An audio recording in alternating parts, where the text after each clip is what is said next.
Welcome back to my YouTube channel. आज हम आप लोगों को पर्यावरण का दूसरा पाठ पढ़ाएंगे, हमारे प्राकृतिक संसाधन। आज क्या तारीख है बेटा? 2 अप्रैल। तो पाठ 2 है, सब लोग खोल लो अपना। हमारे प्राकृतिक संसाधन, हमारा पर्यावरण। तो पाठ 2 है, हमारे प्राकृतिक संसाधन। ये जो है खोल लो यहाँ पर। पाठ 2 हमारा पर्यावरण, ठीक है। हमारे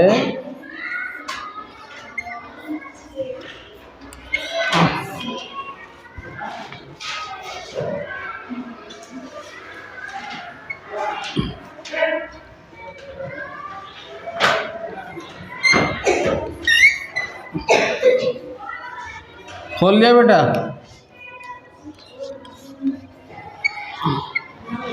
तो ये हमारा पाठ है, हमारे प्राकृतिक संसाधन।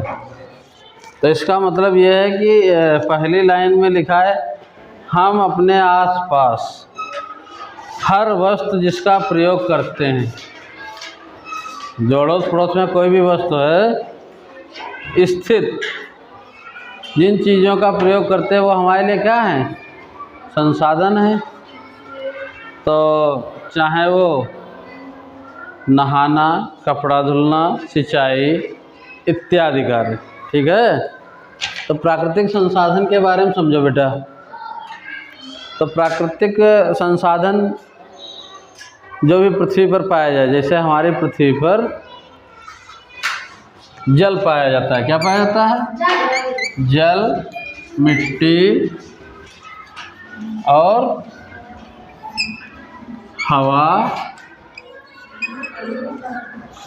और प्राकृतिक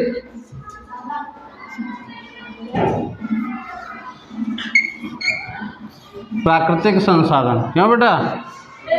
अब प्राकृतिक संसाधन मतलब जो है, जैसे जो प्रकृति में बिना पैसा लगाए, बेटा समझो पहले, प्रकृति में बिना पैसा लगाए हमको मिले।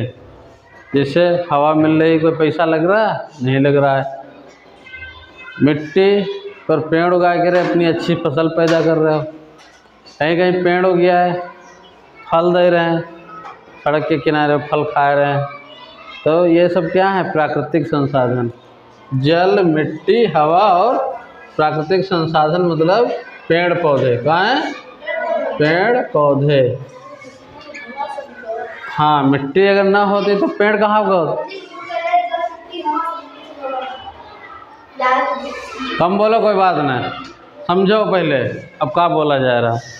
डस्टर कहाँ है? तो अब समझ गए, जल, मिट्टी, हवा। अब हम लोग ये एक वृक्ष बना लें। क्या बना लें बेटा? ये एक पेड़ है। तो ये पेड़ कहाँ होगा? पृथ्वी पर, मिट्टी पर। अब पेड़ धीरे धीरे ये 2-4 साल के रहेगा। कई साल के रहा? 4 वर्ष के रहा। अब पेड़ बड़ा हो गया और ये पेड़ मोटा हो गया कि नहीं? एक ही ब्रांचें तैयार हो गए। अब ये एक प्रकार के रहा ईंधन के काम आई। कौन काम आई है? ईंधन, कामा इमारती लकड़ी,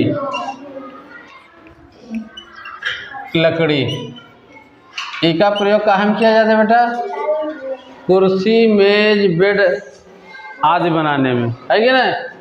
कुर्सी, मेज, कामा इत्यादि सामान बनाने के लिए, इत्यादि। तो ये जो पेड़ है, इसका पेड़ की कटाई करते हो तो हमारे वातावरण में पहली बात कमी का है क्या जी? ऑक्सीजन की रही। क्योंकि पेड़न से क्या है? ऑक्सीजन मिल रहा है, जिससे हम जब सांस लेते हैं तो हमारे जीवन के लिए क्या बोला जाता है? प्राणवायु है। क्या है? मनुष्य 1 दिन 2 दिन जिंदा रह सकते हैं भोजन और पानी के बिना, मगर हवा के बिना जीवित नहीं रह सकता। क्या बिना बेटा? हवा के बिना। अब हवा में क्या होना चाहिए? ऑक्सीजन। अब ऐसे जो पेड़ हैं वह कौन चीज़ लेते हैं? CO2। पेड़ क्या कहा चाहिए होता बेटा? CO2। अब मनुष्य क्या कहा चाहिए होते? मनुष्य क्या बेटा? ऑक्सीजन चाहिए हो। तो ऑक्सीजन पेड़ देते हैं और मनुष्य से ने कहा मिल जाते बेटा? CO2 मिल जाते हैं। ठीक है, अब समझ में आया? ऐसे चित्र बनाए गए, ऐसे नोट कर लो। अब जो चैप्टर दिया है हमारे प्राकृतिक संसाधन जो प्रकृति में पाए जाते हैं, जैसे कल हमने एक डायग्राम बनाया था कि जैविक घटक अजैविक घटक। तो जैविक में है जीव जंतु और अजैविक में है जल थल और वायु। क्यों बेटा? ये तो ऐसे खुला रहा है पत्ती देश में, अब फिर से बनाना पड़ी।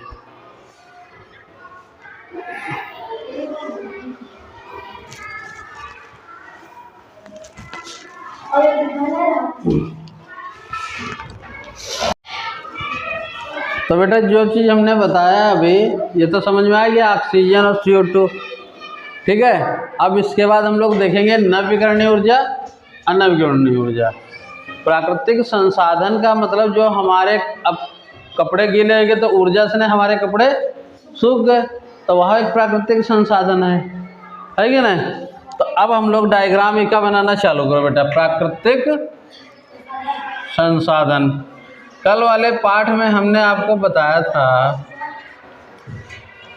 कल वाले पाठ में हमने बताया था कि नहीं कि जैविक किसे कहते हैं। तो जैविक में है जो है बेटा, दो चीज़ें समझ लो, जंतु और वनस्पति। क्या होती हैं? जंतु और वनस्पति। और वनस्पति में है पेड़ पौधे आदि हैं। बेटा बोलोगे नहीं? जंतु में है क्या? ये जैसे जानवर, कुत्ता, बिल्ली, शेर, हाथी। और वनस्पति में है पेड़ पौधे। अगला पॉइंट है अजैविक घटक। जैविक घटक हुआ, अगला आपका पॉइंट बेटा अजैविक घटक। कौन सा घटक? अजैविक घटक में कल हम बता रहे हैं जल थल और वायु आता है अजैविक घटक। तो अजैविक घटक की बात करें हम तो समझो बेटा, एक नवीकरणीय ऊर्जा होती है, दूसरा अनवीकरणीय ऊर्जा। तो एक दो भाग कर लो अजैविक घटक के। कई भाग? यह कह रहे दो भाग में रह रहे हैं, एक में जंतु और दूसरे में पेड़ पौधे। अगला है अनवीकरणीय ऊर्जा और नवीकरणीय ऊर्जा। ऐसे संसाधन, नवीकरणीय में मतलब नई नई ऊर्जाएं बार बार मिल जाती हैं बिना पैसा लगाए, समझो। वह का मुख्य कारण का है, जैसे जल के द्वारा, सूर्य के द्वारा और कौन सी ऊर्जा कहते हैं? हवा के द्वारा। तो यह है नवीकरणीय। अनवीकरणीय ऊर्जा का मतलब जगह एक बार ईंधन जल जाए दोबारा ईंधन वगैरह न प्राप्त किया जा सके, जैसे डीजल, पेट्रोल और डीजल, पेट्रोल, कोयला, ये सब कहाँ है? ईंधन जल गया तो ऊर्जा कहाँ मिल सकता है? तो वह है अनवीकरणीय ऊर्जा। तो सब लोग लिख लो बेटा, नव्यकरणीय ऊर्जा। कौन सी ऊर्जा? नव्यकरणीय। नवीकरणीय में है ये पॉइंट सब लोग बना लो ऐसे छोटे छोटे। वायु, जल, मिट्टी। वायु, जल, मिट्टी। और मिट्टी के बाद बेटा सौर ऊर्जा। क्या होना चाहिए? सौर ऊर्जा। अब यहाँ पर नवीकरणीय हो गया पॉइंट 1। अब आ जाओ अनवीकरणीय ऊर्जा। कौन सी बेटा? अनवीकरणीय। खनिज व जीवाश्म ईंधन। कौन सा ईंधन? देखो, नंबर 1 खनिज और नंबर 2 जीवाश्म। जीवाश्म में बेटा वह आते हैं डीजल, पेट्रोल इत्यादि हैं। ये हमारे संसाधन हैं। कहाँ है बेटा? तो जिसकी हमारी ज़रूरत है, कल हमको सिंचाई करना तो काहे की ज़रूरत है? डीजल की। प्यास लगी पानी की, भूख लगी खाने की। तो ये हमारे संसाधन है। कुर्सी की ज़रूरत है तो पेड़ काट के रहे हम लोग क्या बना दें बेटा? मेज, कुर्सी, बेड। तो ये संसाधन काहे के रहा है बेटा? घर में प्रयोग करने वाले, है कि नहीं? तो ये सब क्या है? संसाधन। ऐसा साधन जिसका हम अपने दैनिक जीवन में प्रयोग करते हैं। और शरीर के लिए कपड़े पहनो, भूख लगी भोजन, प्यास लगी पानी, सांस लेना है तो ऑक्सीजन किससे, ये पेड़ द्वारा। ठीक है, तो ये हमारे क्या हैं, संसाधन। अब अगला पॉइंट है बेटा, इसी में नवीकरणीय ऊर्जा के मतलब समझ गयो, जेकी ऊर्जा रोज बार बार मिले। क्या मिले, बार बार बिना पैसा लगाए। तो सूरज के यहाँ पैसा दे दोगा कि सुबह उगी आयो तो हमारा कपड़ा सूख जिए, दे दो पैसा, नहीं। तो जब सूरज के यहाँ पैसा नहीं दे तो ऐसी ऊर्जा जिसमें बिना पैसा लगाए ऊर्जा मिल जाए, उसे क्या कहते हैं, नवीकरणीय। नवी माने रोज नई ऊर्जा मिल जाए। ठीक है, वह ऊर्जा जल द्वारा, वायु द्वारा और मिट्टी से नहीं। मिट्टी में यहाँ का बार बार कोई आदमी खाद डाल दे, रोज घास तब हो गया होते तो वहाँ खाद डाले गिरा हो नहीं। तो मिट्टी में जो खनिज तत्व होते हैं अपने बार बार पेड़ उगा देते हैं। देखो जब बारिश होते है तो बारिश में पेड़ उग होते हैं कि नहीं, हो गया होते कि नहीं। ये सब बेटा नोट करते जाओ, ये खाली बैठे थे ना काम चली, पढ़ाई आया ना। हाँ, दूसरा अनवीकरणीय ऊर्जा। अनवीकरणीय में क्या होते हैं, डीजल, पेट्रोल बेटा। ठीक है, खनिज जो एलिमेंट्स तत्व होते हैं जो उनसे ऊर्जा मिले, है कि नहीं। खेतन में नाइट्रोजन डालो तो, खेत में यूरिया डालो तो, DAP डालो तो, ये सब का है खनिज तत्व। इससे पेड़ के क्या मिली, ऊर्जा। तो इस प्रकार हमने देखा पाठ 2 में हमारे प्राकृतिक संसाधन जो हमारी आवश्यकता है वह पूरी हुई जाए, वह सब कहाँ है हमारे लिए, वह सब हमारे लिए क्या है बेटा, संसाधन है।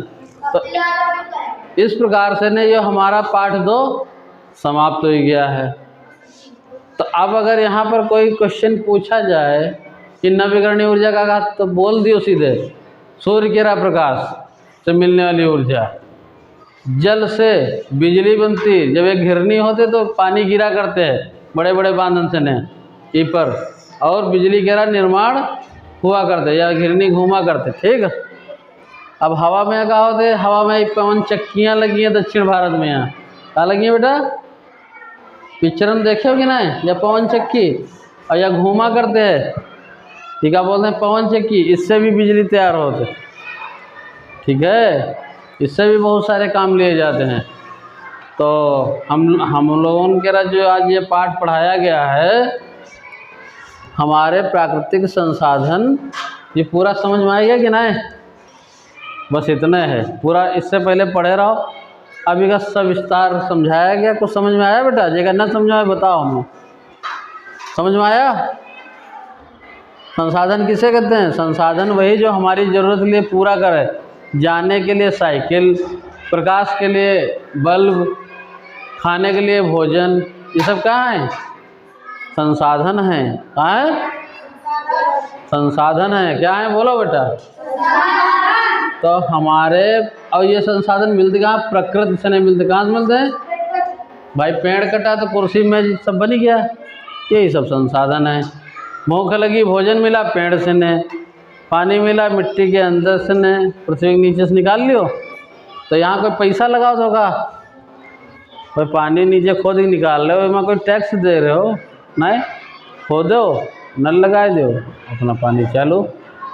अब ऑक्सीजन के लिए कोई पैसा नहीं दे रहे हो ना, तो ये सब ऑक्सीजन कहाँ से मिल रही, पेड़ों से ने। और मनुष्य के यहाँ मिल रही, अब मनुष्य से ने कहाँ मिल रहा है, कार्बन डाइऑक्साइड। और कार्बन डाइऑक्साइड क्या दे रहे हो, पेड़न के यहाँ आदान प्रदान। तो ये सब कहाँ है, प्राकृतिक संसाधन। अब ये पाठ हमारा समाप्त। और एक कल सब लोग प्रश्नोत्तर करके ला अपने आप, जिससे कि हम देखें। ठीक।